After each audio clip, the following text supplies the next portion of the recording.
We all know the ICU is physically here in Maple Hospital, but right now, it's like a car without an engine. It's beautiful, it's high-tech, but it's not functional yet.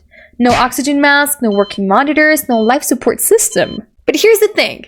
The fact that it's quiet right now is exactly what I'm hyped. The developers aren't just adding furniture, they are preparing a massive gameplay shift. Today we're breaking down some of the biggest theories and ideas of what might happen when those machines turn on. The ICU revamp might be bigger than you think. Stay in this video because later I'm gonna be announcing something you're definitely gonna wanna hear. Maybe I'm talking about a giveaway. First up, symptom progression. Right now, patients in Maple Hospital are pretty simple. You get a patient, they have one condition, you treat them, not a really big process, and they're basically cured. But imagine if it didn't work like that anymore. Imagine if patients actually had stages. Like you get someone in the ER and they seem fine at first, nothing too serious. You think it's just gonna be a quick case, but then they slowly start getting worse. Not instantly, not all at once, but gradually. And you start noticing small changes. Maybe they're not responding to treatment, maybe their condition isn't improving, and suddenly you actually have to pay attention. You can't just treat them once and walk away. You have to keep checking them, coming back,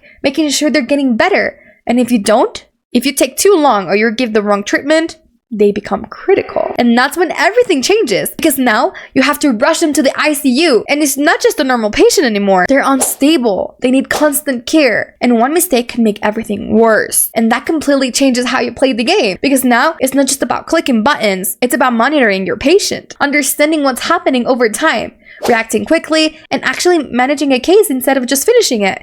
And if they add something like this, being a doctor or nurse will feel way more realistic, because every decision you make would actually matter. And if you don't take it seriously, you might end up seeing your patient right here in the ICU, or even dead. Okay, pause. Everyone pause. If you're watching this, you're actually early because I'm doing a giveaway right now. So stay tuned for the details at the end of this video. Do not skip, by the way. Love y'all. Now, think about this. Multiple patients at once.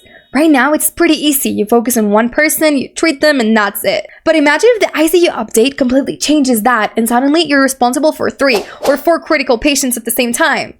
Like, one patient's oxygen is dropping, and you can literally see it going down. Another one suddenly needs a defibrillator. And at the same time, a third patient is being rushed in on a stretcher. And you don't even have a second to think. You just have to react. And that's where things start getting chaotic, because now you're not choosing what to do. You're deciding who to say first. And that's a completely different level of pressure compared to what we have right now. And honestly, if they add something like this, Maple Hospital will stop feeling like a simple game and start feeling way more real emergency situation. Because you cannot handle it all alone. You would actually need a team, like a doctor focusing on a treatment, someone else managing oxygen and machines, another person helping stabilize incoming patients, and everyone has to communicate and move fast or things go wrong. And the level of coordination would be insane. Like full chaos, people running around, alarms going off, everyone trying to keep patients alive at the same time. And honestly, that's the kind of gameplay that would make ICU the most intense, most fun part of the entire game. I hope there's a new role for ICU that requires minimum level 200, in my opinion, because we might need people who actually take this seriously and know what to do in this type of emergencies, because you might have more experience. I mean, I'm not even level 100 yet, so, you know. Theory number 3, the empty space. Because look at this room for a second.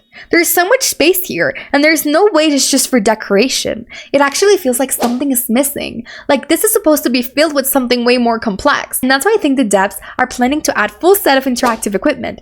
Not just props, but things you actually have to use. Like oxygen mask you have to connect yourself, heart monitors that are constantly beeping in the background, maybe even ventilators keeping the patients alive. And the moment you add all of that, the whole vibe changes. Because now you're not just standing around anymore. You're actually responsible for what's happening. Like imagine having to watch the monitor the entire time, and suddenly the heart rate drops and you have to react instantly, or the oxygen starts going down and you're panicking trying to fix it before it's too late. And it becomes this constant pressure where you can look away for a second. And that's what would make the ICU completely different from the rest of the game, because instead of being calm and easy, it turns into a high stress environment. Every decision matters. And honestly, that's the kind of gameplay that would make this feel completely different experience, because it's not just a quiet room anymore. It's It's basically a survival situation. And if they actually add something like this could easily be one of the biggest upgrades the game has ever had. And I would totally love that. The final theory, and honestly the biggest one, is the hospital expansion.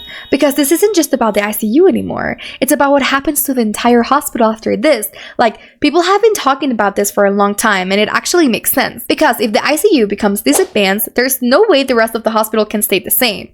Everything would have to evolve with it. We're talking more rooms, more specialized departments, a clearer system where not every patient is treated the same, and you start to see a real separation between basic care and advanced care, where normal rooms are for simple cases, quick treatments, nothing too serious, but ICU becomes this high-level area where only most critical patients go, and better doctors too. And that alone changes the way you see the game, because now ICU isn't just another room.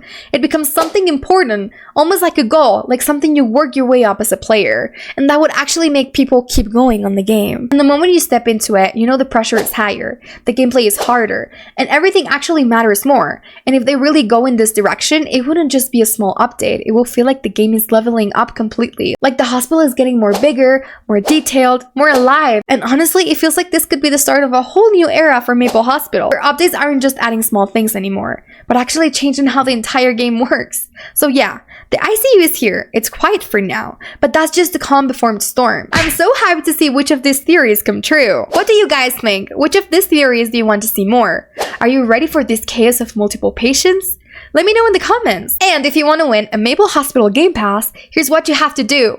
Make sure you like this video, subscribe, hype it. That's the most important part. If you do not know how to hype, I'm gonna show you. If you're on phone, like this video. Once you like it, it's gonna show up hype. Click on that. And then hype here, and that's it. But if you want to do it manually, just scroll like this, and you'll see it. If you're on computer, I don't know how to hype.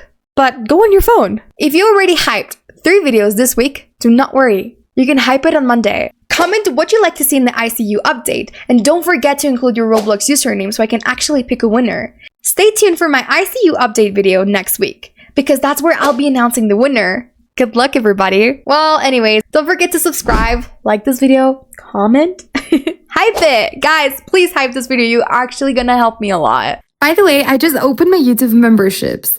There's 3 levels. The first one is On-Call Crew, which is only $1.49 a month. By the way, this is in US dollars. It converts automatically to your currency. So for the first level, you get members-only videos, early access VIP chat rooms, and these loyalty badges next to your name in the comments and live chat, which they're actually so cute. The second level is a nurses crew, which is only $4.99 a month. US dollars. This gets you members-only lives, members-only live streams chat, and members-only polls. On the last level, it's head nurse, which is only $10.99 a month. This gets you member shoutouts and play Roblox with me privately, and obviously all of the perks that are above. Go join my Discord server. The link is down in the description of this video, and also follow me on TikTok. Also, the link is in the description of this video. I love you all so much, and thank you so much for 6K followers. We're growing so fast. Bye, everybody.